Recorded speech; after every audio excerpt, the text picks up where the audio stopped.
Ito na yata yung pinakamasarap na luto sa bangus na natikman ko. Yes mga mare at pare, tama nga ho ang nakikita nyo at nagluto nga ho ako ng sinigang na tinapang bangus sa bayabas na may gata. O di ba kakaiba ni? At grabe nga mga mare at pare, nung matikman ko nga ito ay talaga namang napagkakasarap abo. So ayun na nga po mga mare at pare, nung magpunta nga kami sa Cardona Rizal noong nakaraang araw ay pinadalan nga ho ako ng aking kumare slash kaswisi na si Marinel ng tinapang bangus. Grabe nga po mga mare, mapapaiyak na nga ako dyan dahil hindi pa naman po kami ganun ka-close, pero tingnan nyo naman kung gaano siya kabait mga mare. May tindahan daw ho kasi ng tinapang bangus ang kanyang tita dito sa palengke sa Cardona, kaya naman ayan at naisipan nga ho niya akong bigyan. Itong araw ho yung pinakasikat na bilihan ng tinapang bangus dito sa Cardona at sa mismong tapahan nga daw yun mga mare, at hanapin nyo nga lang ho si Tita Josie. Ipa-flash ko na nga lang ho sa screen ng FB page nila mga mare, at baka mamay matakam nga ho kayo dito sa iluluto ko ay makaisip nga ho kayong bumili ng tinapang bangus. Grabe mga mare, pagkabukas ko nga nito ay talaga namang inamoy ko nga agad, at grabe sobrang bango po talaga at parang gusto ko na nga hong kainin. Pwede nga rin ho itong ipadala sa mga kamag-anak nyo sa abroad at talaga namang selyado. Talagang hindi ho ako mapapahiya sa inyo, talaga namang napagkakasarap. Medyo matipid nga lang ho ang ulam natin ngayon dahil yan nga lang ho lahat ang magiging halok ng ating ulam. Pinrito ko nga muna itong tinapang bangus mga mare, at hindi ko po siya masyadong palulutungin dahil pwede na nga po yung kainin kahit hindi iprito ay. Nang maprito ko nga ho yung tatlong bangus mga mare ay dito na nga rin ho ako nagsabaw sa ating pinagprituhan. Nasa sa inyo na nga ho yun kung gaano karaming sabaw ang gusto nyo. Inilagay ko naman ho agad ang gabi, bayabas at sili at hihintayin ko nga lang ho yung lumambot. At nung kumulo na nga ito ay nagtimpla nga lang ho ako dyan ng kaunting asin at asukal. Pero pag nagluluto nga ho ako nyan ay mas gusto ko nga po yung medyo manamis-namis, kaya nagdadagdag pa nga ho ako ng asukal. Hindi ko na nga rin ho dinurog yung bayabas mga mare dahil sa dami nga ho nyan aasim na nga rin ho yan para naman hindi nagkalat yung mga buto. Ginupit-gupit ko nga lang ho itong ating tinapang bangus mga mare para naman magkasya sa ating pan at para hindi nga ho madurog. Tapos ayun, pagkatapos ko nga ho magupit ay nilagay ko na nga rin ho isa-isa dito sa ating kumukulong sabaw. Madalas nga ho kami magluto nito mga mare, at pag wala nga ho kaming bangus, minsan ang tinatapa nga ho namin ay kanduli o kaya naman ay mamali. Tinakpan ko nga lang ho ulit ito saglit at pinakuluan pa mga mare, at pagkatapos ay nilagay ko na nga rin ho ang ating kangkong. Nang mailagay ko na nga ho lahat ng kangkong ay sinunod ko na nga rin ho ang ating gata. Hindi na nga ho kami nagpakayod ng niyog mga mare dahil ito na nga lang hong Coco Mama ang aming inilagay dahil masarap din naman ho ito.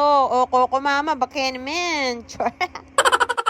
Nilahat ko na nga ho itong isang pack ng Coco Mama para syempre mas masarap, pero andun pa nga rin ho yung lasa ng bayabas. Naglagay nga lang ho ako dyan ng kaunting aji pampalasa mga mare, at nung maluto na nga ho ito ay tinikman ko na nga rin, at grabe mga mare, sobrang sarap.